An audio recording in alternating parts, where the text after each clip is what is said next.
I'm Amy Cherry. This local news is a service of Flagler County's Toyota dealer, Beaver Toyota, here to wow ya. The Flagler County Sheriff's Office is asking for the public's help in finding a person of interest in an unsolved murder in Palm Coast earlier this month. Tony Magoo reports. Sheriffs would like to talk to Darius Braxton Bauer about a shooting outside a Palm Coast gas station. Dion O'Neill Jenkins, 26, of Palm Coast, was killed early the morning of October 12th when an unidentified gunman started shooting at him and another man in the parking lot of the Kangaroo Express 1500 Palm Coast Parkway. Sheriff's Office spokeswoman Brittany Kershaw said Bauer is not considered a suspect, but detectives believe he's got knowledge that could help break this case. They're looking to talk to him so he can fill in some key pieces of the puzzle, she said. Anyone with information on his whereabouts is urged to call the Sheriff's Office non-emergency line at 313-4911. For Flagler's Morning News, I'm Tony Magoo. This portion of Flagler's Morning News brought to you by the Daytona Beach International Airport, Delta Airlines nonstop to Atlanta,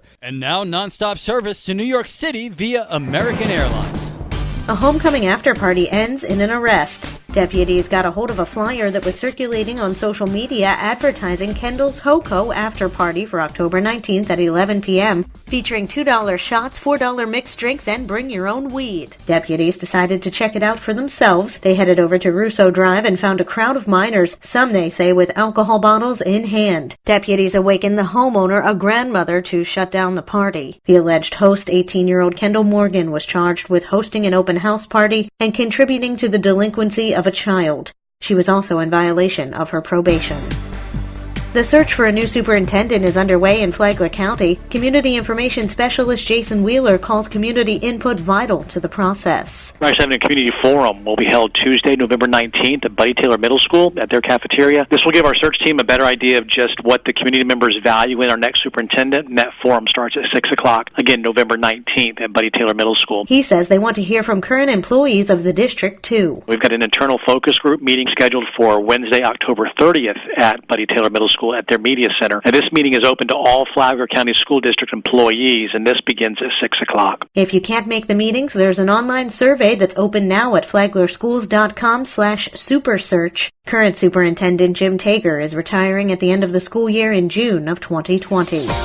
A local nonprofit that works to help kids in the court system has raised a lot of money this past weekend, and now they're hoping to raise even more. John Arking has the story. The Palm Coast Yacht Club's 5th annual community fundraiser Sunday raised $4,500 for the GAL 7 Foundation. GAL stands for Guardian Ad Litem, and the group advocates for the needs of children in foster care within Florida's Judicial Circuit 7.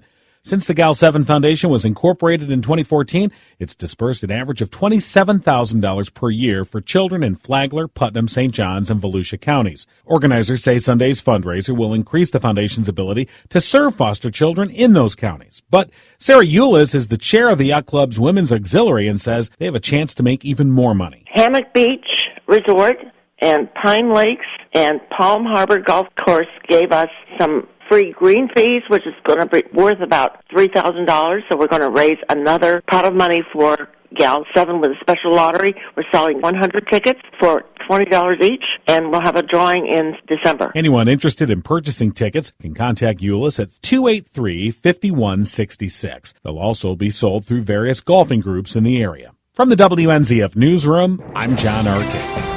Are things ever calm in Palm Coast? The city's new communications officer, Michael Shoddy, said he's still awaiting the calm. I kept waiting for things to calm down and settle into that, the old stereotype of, good enough for government work.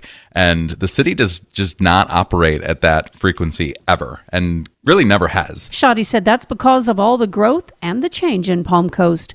He said that with the city coming out of several years of economic downturn, there are lots of exciting things happening in Palm Coast as it comes out of a recession. To hear the entire Free for All Friday podcast, download the Flagler radio app today.